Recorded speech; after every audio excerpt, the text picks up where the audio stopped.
Welcome to English study point dear viewers. আজকের এই ভিডিওতে আপনাদেরকে আমি দেখাতে চলেছি ন্যাচারাল বিউটি অফ বাংলাদেশ।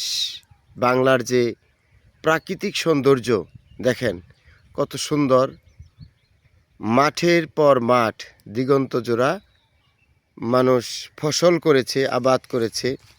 ধান এত সুন্দর ফসল, যে ধান আমাদের বাংলাদেশের মানুষের ভাত হলো প্রধান খাদ্য।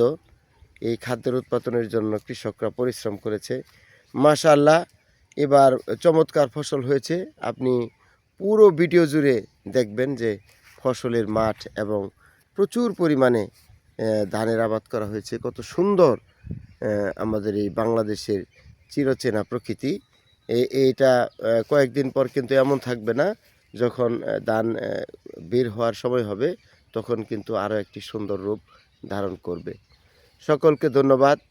আশা করি আপনারাও এই ধরনের শস্য উৎপাদনের সঙ্গে জড়িত।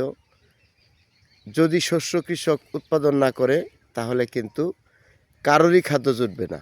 সুতরাং এই জন্যই কবি বলেছেন, সব সাধকের বড় সাধক আমার দেশের চাষা। সকলকে ধন্যবাদ।